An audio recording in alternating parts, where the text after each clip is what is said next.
Hello friends, मैं हूं गौरव, जिसने ऐसे ना जाने कितने मीम्स देख कर इनसे रिलेट किया है, क्योंकि आईफोन का मार्केट प्राइस सीरियसली आपकी किडनी बिचवा सकता है। लेकिन कैसा हो अगर मैं आपको कहूं कि 1 लाख में बिकने वाले इन आईफोन्स की असली कीमत बस सिर्फ 32,000 रुपीज है तो?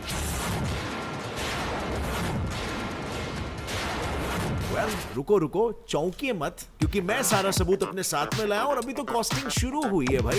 डोमिनोज में तो सेल्फी लेते हुए हम हजार रुपए के पिज्जा खाते हैं ना, उनकी असली कीमत होती है जितने में आप इसे घर पे 8 बार बना लोगे। यस, सिर्फ 142 रुपीज। मुझे सुनना ही नहीं है। और तो और, ये जो इतनी बड़ी उम्र में आप अपने बर्थडे पर ब्रांडेड जूते के लिए रोते रहते हो ना, उसके लिए रोना बंद कर दो, क्योंकि नहीं करके भी नाइकी, एडिडास जैसे बड़े बड़े ब्रांड्स जो अपने एक जूते 20-20 हजार रुपए में भी बेचते हैं, उनकी रियल एक्चुअल कॉस्ट सिर्फ 2,400 रुपीज होती है। और मैं 20,000 वाले मॉडल की बात कर रहा हूँ, ये वाला मॉडल। क्यों लगा शौक लगा? वेल, खुद को इस शौक से बाहर निकालिए, क्योंकि शौक भी तो मनाना है। आइए जानते हैं इन सारे कीमती प्रोडक्ट्स की असली मेकिंग कॉस्ट, और दिल पर पत्थर रखते हुए और आंखों में आंसू लेते हुए शुरू करते हैं हमारा आज का ये video titled actual cost of making different products. Number 1, Domino's pizzas. I know, Domino's के 400 से 1000 के चक्कर ने आपको भी घन चक्कर बना दिया है, और आप जल्द से जल्द उसका एक्चुअल कॉस्ट जानना चाहते हो, जिसका जवाब डोमिनोज तो नहीं, पर मैं जरूर दूंगा। आखिर 400 से लेकर 1000 रुपए में बिकने वाले ये पिज्जास पिज्जा आउटलेट में कितने खर्चे में बनते हैं, इसकी जानकारी की शुरुआत हम सबसे पहले इसमें यूज होने वाले इंग्रेडिएंट्स के बारे में जानकर करते हैं। क्योंकि भाई, अगर इंग्रेडिएंट्स ही नहीं होंगे तो पिज्जा कैसे बनेगा? हाँ, आपका गेस बिल्कुल सही है। मैं फ्लावर, ईस्ट, सॉस, चीज और इस पर 4 चांद लगाने वाले अलग अलग टॉपिंग्स की ही बात कर रहा हूँ। और आप तो जानते ही हो, जितने भी वस्तुओं के नाम मैंने अभी लिए हैं, उसमें से कोई भी चीज कुछ खास महंगी नहीं मिलती, स्पेशली तब जब आप इन्हें होलसेल में खरीद रहे हो। फिर भी जानकारी जरूरी है, और इसीलिए चलिए मान लीजिए अगर हम एक छोटा चीज पिज्जा बना रहे हैं, तो उसमें सबसे ज्यादा महंगी वस्तु क्या होगी? चीज, जो महंगी होने के बाद भी हमें सिर्फ 45 रुपीज में ही मिलेगी। इसके बाद इस पिज्जा को बनाने के लिए हमें जरूरत होगी उसके डॉ और पिज्जा सॉस की, जो कि आपको 17 और 3 रुपए में मिल जाएगा रिस्पेक्टिवली। और एंड में इन्हीं सब सस्ती चीजों को असेंबल करके आपका सीमिंगली नॉट सो सस्ता चीज पिज्जा तैयार हो जाएगा। मतलब एक पिज्जा को बनाने का टोटल खर्चा आया मात्र 66 रुपीज। और वहीं अगर हम इसे थोड़ा और एक्सोटिक बनाना चाहे तो पेपरोनी और सॉसेज के साथ इस पिज्जा की कीमत हो जाती है around 142 rupees according to calculations, जिसे पिज्जा आउटलेट वाले चाहे जितने भी दामों में बेच सकते हैं, लेकिन वो ऐसा करते नहीं है, बल्कि वो तो इन्हें हजार रुपयों में बेचते हैं। This is my sweat. I know, but I did business. Shut up. और हर पिज्जा से 636% का प्रॉफिट कमाते हैं। और जानते हो क्यों? क्योंकि भले ही पिज्जा का सामान हमें सस्ते में ही मिल जाता है, लेकिन उसे बनाने वाला लेबर, उस जगह की रेंट, फ्रेंचाइजी की फीस, इलेक्ट्रिसिटी बिल, ये सब भी तो पिज्जा कंपनीज को ही देना पड़ता है। और जाहिर है, इस खर्चे को ना ही वो अपनी जेब से भरेंगे, ना ही प्रॉफिट मार्जिन में कोई कंजूसी करेंगे। और इसीलिए ये हम जैसे कस्टमर से अपने साधारण से पिज्जा की कीमत असाधारण तरीके से वसूलते हैं, और कुछ ऐसे वसूलते हैं कि इन पिज्जा आउटलेट के फ्रेंचाइजी पार्टनर महीने में 2 से 3 लाख का प्रॉफिट कमाते हैं। फिर भी ना इन पिज्जास की डिमांड कभी कम होती है, और ना ही हम जैसे चटोरे इन्हें खाना छोड़ते। इनफैक्ट एक स्टडी में तो ये भी पता चला था कि 2017 में यूएसए में $44 बिलियन यानी 3 लाख करोड़ का पिज्जा सिर्फ 1 साल में बिका था। लेकिन ये तो कुछ भी नहीं है। कॉस्मेटिक और हेल्थ इंडस्ट्री तो इससे भी बड़ी है। जो फेस वॉश आप यूज करते हो, वो कितने कॉस्ट में बनता है आपको पता है? ये clean and clear face wash की बोतल है, जो 160 रुपीज में रिटेल होती है, और इसका मैन्युफैक्चरिंग कॉस्ट पता है, सिर्फ 30 से 40 रुपीज में ये प्रोड्यूस होता है। अब आई नो हम सभी यंगस्टर्स हैं, तो हम ये फेस वॉशेस यूज करते हैं, साथ में हम शैम्पू भी यूज करते हैं। And shampoo is actually a good care for dandruff and hair fall problems. और मुझे नहीं मालूम आप कौन सा ब्रांड यूज कर सकते हो, मगर मेरा personal favourite brand for main is only man matters के प्रोडक्ट्स। मैन मैटर्स का शैम्पू एक्चुअली में सिर्फ मेन के लिए बनाया गया है, जो हेयर फॉल प्रॉब्लम्स का इलाज करता है, जड़ों को स्ट्रॉन्ग बनाता है, और उसके साथ बालों में एक सिल्की सा शाइन भी देता है। अब आपको तो पता ही होगा, यंग एडल्ट्स तो दूर की बात, टीनेजर्स में हेयर फॉल की प्रॉब्लम होने लगी है। मेरा खुद का कजिन भाई, उसे मेल पैटर्न बॉल्डनेस होने लग गया है। और ये हेयर फॉल एक्चुअली में होता क्यों है? ये होता है एक हार्मोन DHT की वजह से। DHT इज डाइहाइड्रोटेस्टोस्टेरोन, जो एरोमेटाइज होता है मेल बॉडी में टेस्टोस्टेरोन की वजह से। लेकिन मैन मैटर्स का जो फॉर्मूला है ना, वो इसी DHT को आपके बाल में सीधा ब्लॉक करता है और इस वजह से आपका हेयर फॉल रुकने लग जाता है। इस शैम्पू में आपको सभी प्रीमियम इंग्रेडिएंट्स मिलेंगे और इस वजह से इसका मैन्युफैक्चरिंग कॉस्ट भी काफी हाई है और साथ ही में ये 200 ml और 100 ml के वेरिएंट्स में अवेलेबल है। 100 ml शैम्पू की कॉस्ट है 199 रुपीज और 200 ml की कॉस्ट है 359। इसके साथ ही अगर आपको डैंड्रफ की प्रॉब्लम है तो इनके पास एक दूसरा प्रोडक्ट है उसके लिए, एंटी डैंड्रफ शैम्पू, जिसमें कीटोकोनाजोल है और इसमें एंटी फंगल प्रॉपर्टीज होती है। अब मैन मैटर्स कंपनी को मैं इसीलिए प्रेफर करता हूं क्योंकि ये सिर्फ प्रोडक्ट्स को सेल नहीं करते बल्कि आपको फ्री कंसल्टेशन भी देते हैं इनके रेप्यूटेड डॉक्टर्स द्वारा। और ये मर्दों को होने वाली वो सारी कॉमन प्रॉब्लम्स, फिर चाहे वो स्किन को लेकर हो, वेट लॉस को लेकर हो, हेयर को लेकर हो या इवन सेक्सुअल प्रॉब्लम्स, सभी के लिए फ्री कंसल्टेशन और एडवाइस बुक करते हैं। सो अगर आपके लाइफ में भी कोई ऐसी प्रॉब्लम है और आपको उसके लिए डॉक्टर की एडवाइस चाहिए तो फ्री कंसल्टेशन के लिए नीचे डिस्क्रिप्शन लिंक पर क्लिक कर सकते हो। इनका प्रोडक्ट भी खरीद सकते हो जिसकी क्वालिटी काफी अच्छी होती है। So click on the link in the description. एक स्पेशल कूपन भी है आपके लिए नीचे डिस्क्रिप्शन में। Number 2, Coke. This one is interesting, our friends. जब पिज्जा की बात हो ही गई है तो हम उसके फॉरएवर कंपेनियन कोक को कैसे भूल सकते हैं। आफ्टर ऑल हमने ऐसे ही सॉफ्ट ड्रिंक्स को पीकर इनका एनुअल टर्नओवर 50,000 करोड़ थोड़ी ना कर दिया है। जानते हो कैसे? इसके 1 लीटर की बोतल को 65 से 70 रुपीज में खरीद कर। लेकिन इससे भी ज्यादा सिर चकरा देने वाली बात तो यह है कि 65 रुपीज में बिकने वाले ये कोक असल में सिर्फ, वेट फॉर इट, 1.5 से 2 रुपीस में बनते हैं। 2 रुपीस की चीज। शॉक मत हो जाओ क्योंकि अभी इसकी विस्तारित जानकारी बाकी है। लेकिन उसे जानने से पहले आप ये तो जान लो कि ये कोक इतना सस्ते में क्यों बनता है। इसकी पहली वजह है इसमें इस्तेमाल होने वाले इंग्रेडिएंट्स, जो बेशक कीमती नहीं होते हैं। देखिए, बात कुछ ऐसी है ना कि कोक की रेसिपी एक सीक्रेट है, फिर भी स्वाद अनुसार ये अंदाजा लगाया जा सकता है कि इसमें फ्रुक्टोज सिरप, कैरमेल और ग्लिसरीन का इस्तेमाल होता है, जो बल्क में लेने पर बाजार में 10-12 रुपए में इतने मिल जाते हैं जितने में आप 15 से 20 कोक की बोतल आसानी से बना सकते हो।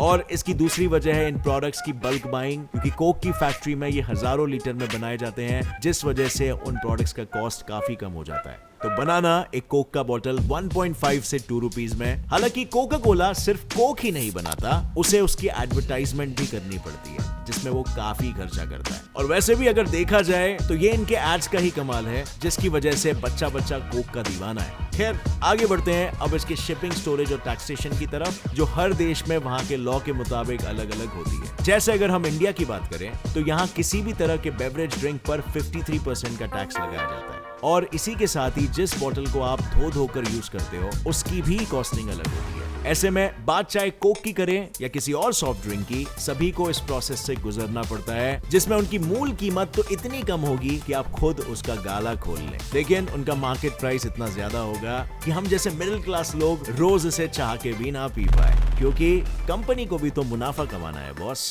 Number 3, sneakers.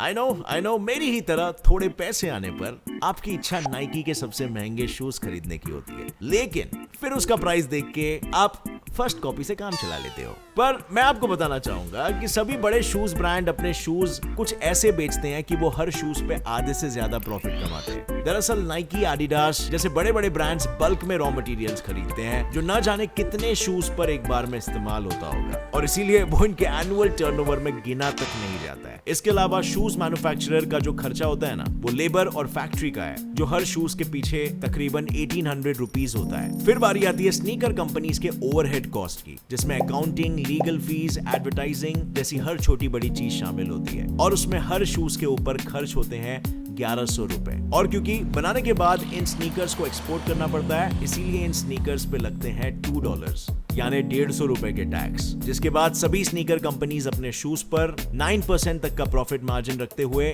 एक शू पेयर के पीछे लगभग 300-400 रुपए कमाती है। क्या हुआ? आप यही सोच रहे हैं ना, ये सब तो बेहद किफायती दाम थे, तो कैसे ये कंपनीज अपने स्नीकर्स 18 से 20 हजार में बेचती है?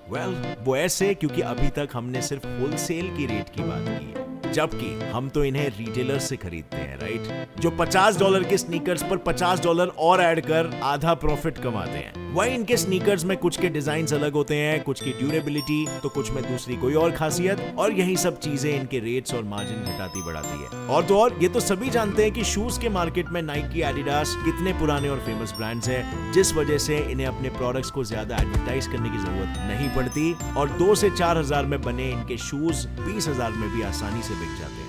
Number 4, iPhone. अब बात करते हैं उसकी जिसके लिए आप न जाने कब से अपनी किडनी थामे बैठे हो। किसी पैसे वाले पेशेंट को एक किडनी बेच दूंगा। क्योंकि हाल ही में आईफोन अपने आईफोन 13 प्रो मॉडल को लॉन्च किया है जिसकी कीमत मार्केट में लाखों रुपए है, जबकि उसका मेकिंग कॉस्ट महज 32,000 रुपीज है। यानी कंपनी अपने एक फोन के पीछे 3 गुना मुनाफा कमाती है। एंड इंटरेस्टिंगली इसका खुलासा भी कंपनी ने खुद ही किया है, जिसमें उन्होंने बताया था कि उन्होंने अपने आईफोन 7 को बनाया 15,000 में, लेकिन उसे मार्केट में 60,000 में बेचा। और इसी मामले के बाद एक Japanese company Formalhaut Techno Solutions ने इस पर एक रिपोर्ट बनाई थी, जिसमें उन्होंने आईफोन 12 का एग्जांपल लेते हुए बताया कि आईफोन के किसी भी फोन में जो सबसे ज्यादा एक्सपेंसिव कंपोनेंट होता है वो होता है इसका 5G मॉडेम, जो उनके फोन में 5G कनेक्टिविटी के लिए काम करता है। और इसके लिए कंपनी अपने हर फोन में Qualcomm X50 5G मॉडेम को यूज करती है, जो कंपनी को पड़ता है लगभग 7,000 का। और प्रोसेसर के बाद बारी आती है इनके डिस्प्ले की, जिसके लिए कंपनी सैमसंग से 5-6 हजार में उसका OLED डिस्प्ले खरीदती है। पर अगर आप ये सोच रहे हो कि ऐसे ही आईफोन में यूज होने वाली बाकी कंपोनेंट्स भी काफी महंगे होते होंगे, तो मैं बता दूं इनके फोन्स में सिर्फ यही दोनों कंपोनेंट सबसे महंगे होते हैं, बाकी की सारी चीजें बेहद ही किफायती होती है। और इसीलिए तो एप्पल अपने फोन्स में अपना ही बनाया हुआ A14 बायोनिक सेट यूज करता है, जो उन्हें सिर्फ 3,000 पर पीस पड़ता है। फिर फोन में यूज होता है रैम मॉड्यूल, जो कुछ $13 का होता है, फ्लैश मेमोरी जो होती है $20 की, और आखिर में इसका सबसे पॉपुलर कंपोनेंट कैमरा, जो आईफोन में सोनी का यूज होता है, जिसकी कीमत है सिर्फ 600 रुपए। Yes, you're right.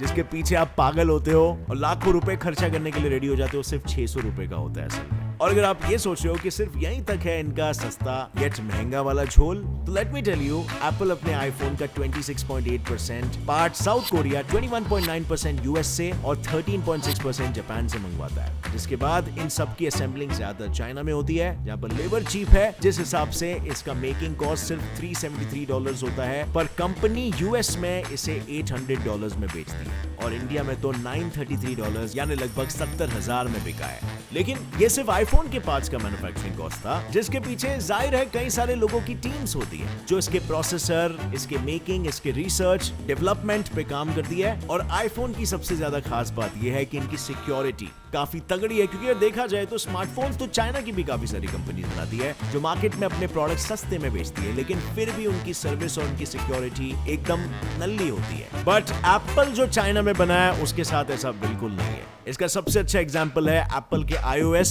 14.5 और iPadOS 14.5, जो कुछ ऐसा डिजाइन किया गया था कि किसी भी ऐप डेवलपर को यूजर को ट्रैक करने से पहले एप्पल के ऐप स्टोर से परमिशन लेनी पड़ती थी, जिस वजह से फेसबुक भी एप्पल से काफी नाराज हो गया। हालांकि इसके बाद भी टिम कुक ने कोई चेंजेस नहीं किए और मार्क जकरबर्ग से ये कहा कि उनके लिए उनके यूजर्स जरूरी है। फेसबुक चाहे तो दूसरे तरीकों से भी पैसे कमा सकता है। अब आप ही सोचो, जब सिक्योरिटी इतनी टाइट होगी तो उसका पैसा भी तो देना पड़ेगा ना बॉस। आई एम श्योर अब तक आप भी समझ गए होंगे कि भले इन सभी प्रोडक्ट्स को बनाने के मेकिंग चार्जेस काफी कम होते हैं, लेकिन उनमें कुछ ना कुछ ऐसा जरूर होता है जो इन्हें मार्केट में मिलने वाली काफी चीजों से काफी अलग बना देता है। और फिर वो चाहे कुछ काम की चीज हो या तगड़ा मार्केटिंग इन्वेस्टमेंट।